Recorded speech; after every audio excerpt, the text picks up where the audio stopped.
Hey, this is Sky. Welcome to my YouTube channel. It's bright and early, daily discipline, mind, body, and soul. This is how we get through. It's Sunday. I'm gonna do my study group for warriors. I got my notes. I think I have a couple new subscribers, so let me catch you up on how we get down on Sundays. I study every single day. It's part of the Mind, Body, and Soul program that I coach, that I mentor, that I promote, that I live. So let's just go through these notes. Some of you people just want to sleep in. You don't need anything extra on a Sunday. Then don't watch the damn video. Go watch Mr. Beast or whatever you get off on.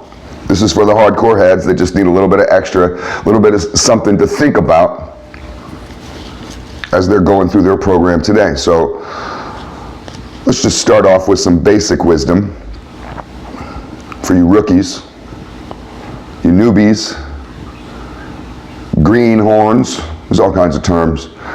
When I first started in the motorcycle industry, there was a guy who had a shop nearby, a couple doors down. He also worked on motorcycles. He used to call me green. He used to say, "Oh, you're so green." When you're at the bottom, try your hardest and be humble. So those are two things that you rookies need to understand. This is what your life is going to be about until you get a little more with it, a little more wisdom, a little more knowledge. You show up every single day, on time, and try your hardest, and be humble about it. Not everybody can follow that. There's a lot of new guys that get onto a job and they're not very humble and they're not trying very hard.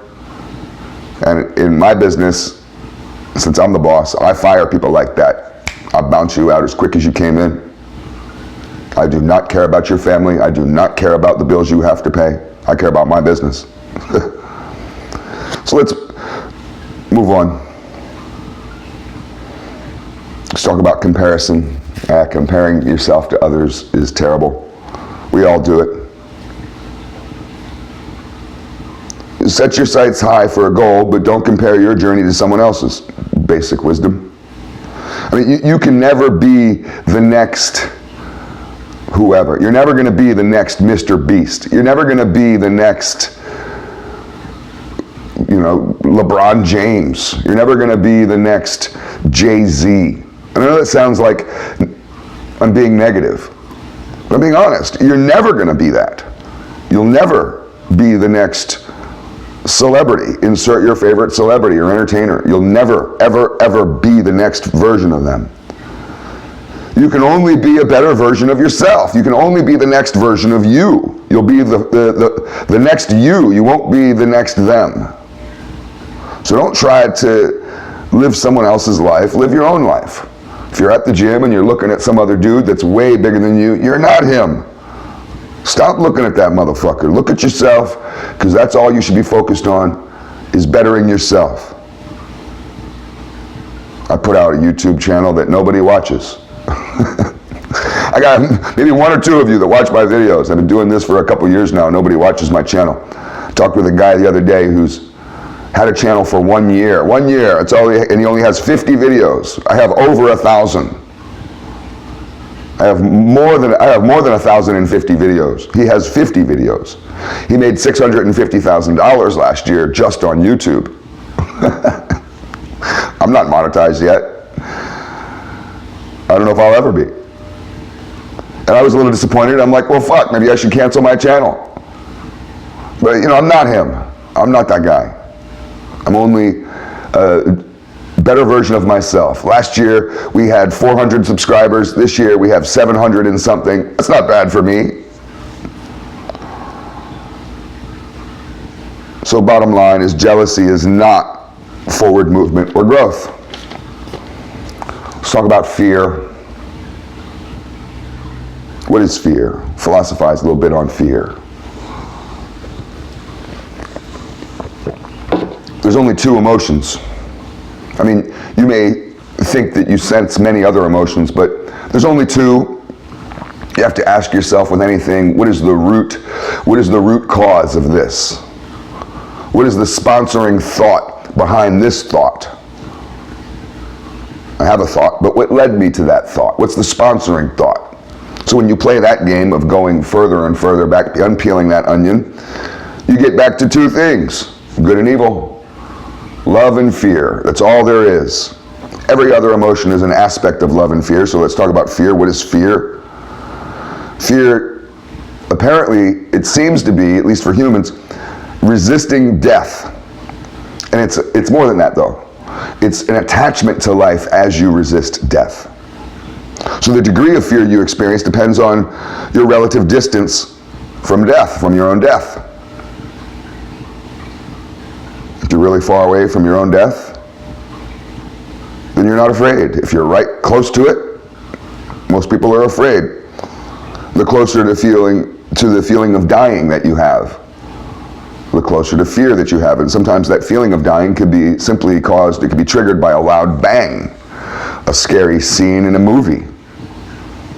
Some people are rather fragile, and if you yell loudly at them, they may have a fear of death. They're terrified.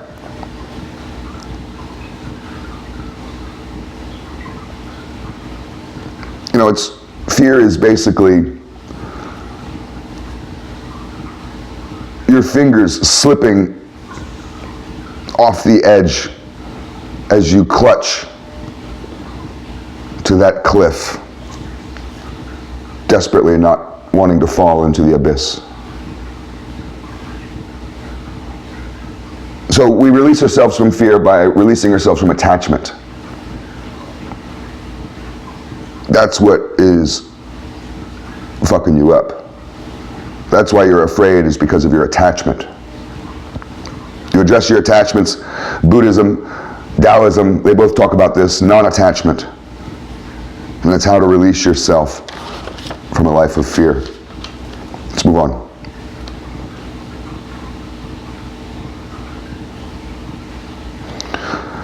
Here's a pretty obvious statement, but sometimes obvious statements have to be made. All the world's pleasures can't bring you rest. Peace of mind comes from within, not from Amazon or eBay. So for all you consumers out there trying to buy your happiness today or tomorrow, it's just like doing drugs. It's fleeting. It's a cheap fix. All that shit you buy is not giving you peace of mind. It's just a distraction. Here's a question, you might not agree, just an observation. It's not very philosophical or deep. I've never really got off on classical music. And I've wondered why. Some people like classical music and some people don't.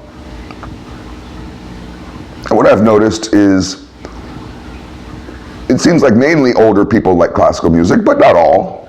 Mostly though.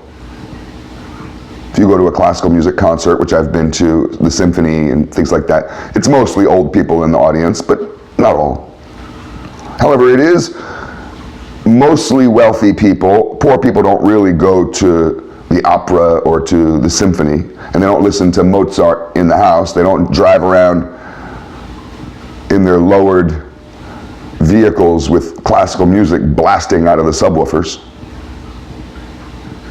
At least nobody in my neighborhood does that. So it seems like it's wealthy people who are educated. Wealthy, educated people like classical music. And, you know, we're not going to learn any big lessons off this. I'm just wondering why. What's the deal with that? Why don't poor, stupid people like classical music? Why is it only wealthy, educated people? And why do people who listen to classical music think they're better than you? You ever notice that? People who listen to classical think they're better than you, think they're smarter than you, think they're more sophisticated than you. And if you don't like classical, they look down their nose at you like you don't even know what music is. My brother's like that. He likes classical. He's smarter than me though. And he has more money than me.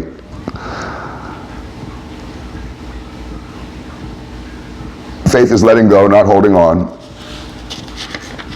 Faith isn't clutching to anything.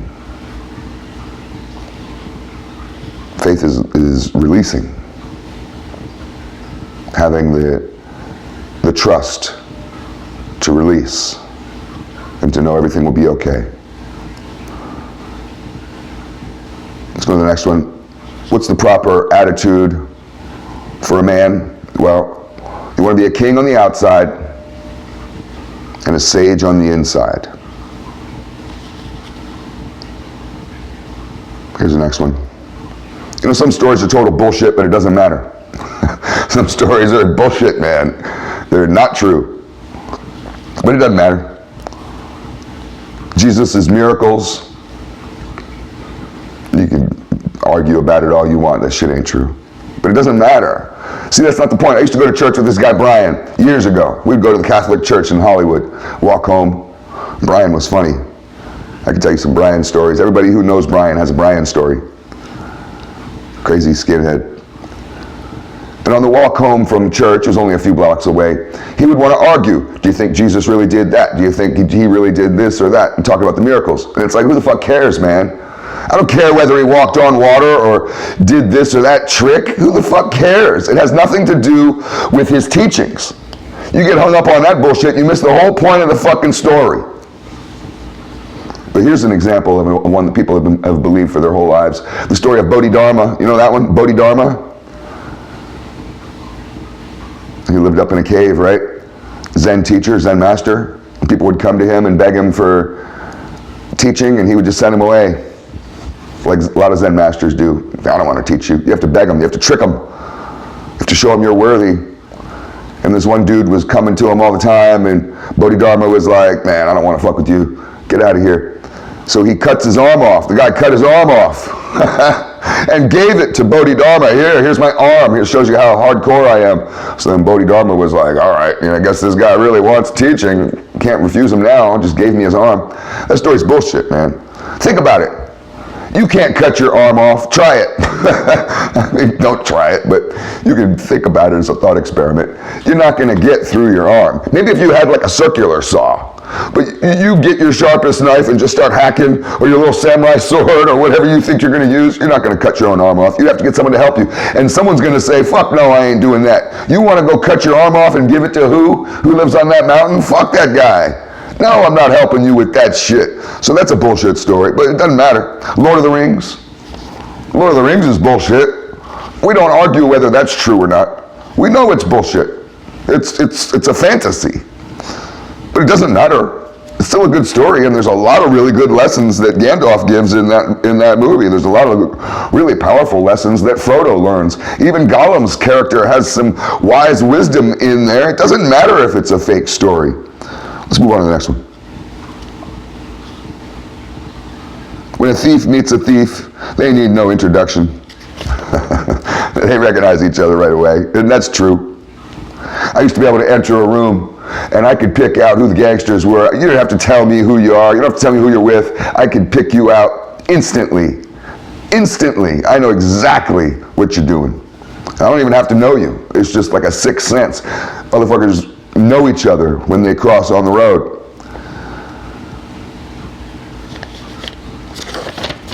We're getting towards the end, so let's find a good one to talk about. Polyamory, you heard of that shit? I had it explained to me the other day. It's a term I didn't really know about, but I know what it is. It's just you guys, you youngsters, are renaming everything. This is so Orwellian. You're starting a new language. But polyamory is ridiculous. It's stupid.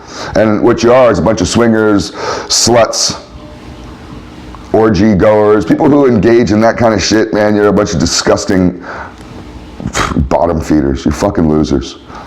You meet a chick who says it's polyamorous, says she's polyamorous, walk the fuck away from that bitch. Fuck her.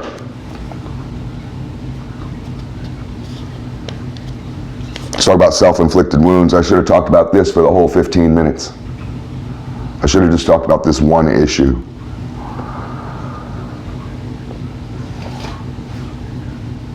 It's often that we can cause our own misery. You can suffer from a depression for 10 years, and it was your own goddamn fault. Trust me, I know. With your twisted memories. A lot of our memories aren't real. They're twisted. Twisted with lies and fantasy, delusions. We can walk away from a bad relationship with all kinds of twisted lies and delusions in our heads and cry about some stupid bitch for 10 years. And she's not worth it. You're not even really remembering how it really was. You don't remember how it was, how frustrated you were before you broke up, how much you went and complained to me about how terrible of a person she was, how you didn't like her, you didn't love her anymore, you didn't know why you were wasting your time with her. And then when you broke up, you cried for a year and a half, 2 years. Ruined your life, became a drug addict and an alcoholic and a whatever. I mean, how many people do you know that are like this? When I was homeless, most of the guys, 90% or more, were on the streets because of a failed relationship. And it was a self-inflicted wound. The woman didn't send him out into the streets. He sent himself. He lashed himself and then cried about his wounds. You might be doing this right now.